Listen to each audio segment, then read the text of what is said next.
What's up, everybody? All right, so if you tuned into last night's stream, you saw me make a huge mistake. I'm actually kind of shocked, confused, a little embarrassed about the whole thing. I do want to talk about some more personal things first, and that is helping me make sense of this for myself and will probably help it make sense for you as well.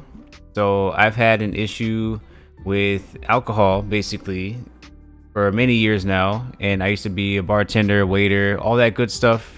I was in the nightlife world, and it was pretty easy to fall off the wagon into pretty much alcoholism. And I've quit drinking in the past. I'd go for a year or two, and then I'd be back into it. It would always start normally. I'd just be socially drinking here and there, and then it would turn into every day after work. And then I'd start having some during my lunch break, and then it just turned into drinking all the time. So it would get completely out of hand, and I ended up quitting. And I went through this cycle many times over and over. And most recently, I did quit drinking once and for all, and that was about 2 weeks ago.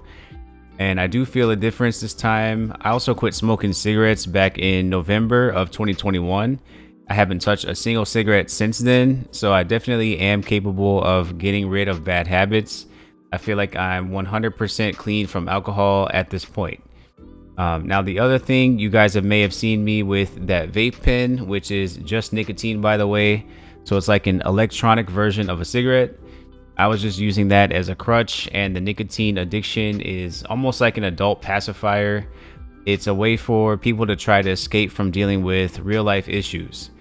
So I noticed that the vape pen was definitely dictating my life. So if I ever forgot it on the way out of the house, I would literally turn around and go back and get it. If I ever didn't have it on me, I would almost have a panic attack to find out where it was. I stopped and thought one day, I can't believe this tiny thing is controlling my every move like this. So I decided to quit vaping too, and I did that maybe a day or two ago.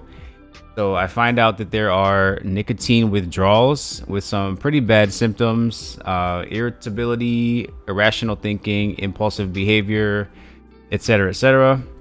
So pretty much I was not in my right mind for last night's trading session, and probably not the others either for this week. And I'm probably not even fully in my right mind right now. So I lost the account. And after that long story of addiction issues, I know that those are completely over now, and I'm going to own up to my mistake here. So I over risked on a trade, mainly because I got so mad about breaking even on my first trade, which was such a good trade. So I ended up violating the max daily loss rule. And anyways, so I'm aware of this whole nicotine withdrawal process. They say within 3 days of quitting, you should be pretty much back to normal. And I'll be trading on this dead account for tonight's session and Friday's session, just to stay in the game for the rest of the week. And then for Monday's session, I'll be starting up a brand new $50,000 challenge. I definitely have this down by now. I think I just had way too much going on to be able to do it while quitting all those different things, and it was just a little bit too much. So stay tuned for that. Now that I've crashed out, I feel even more responsible to actually pass the thing the way I was supposed to in the first place. So there's my video. Maybe that was a little bit too personal or whatever. I just felt like I needed to get it off my chest and let you guys know what is actually going on in my life. And I think this is really important to see, real people going through real things. So remember to always trade responsibly, and I'll see you guys later.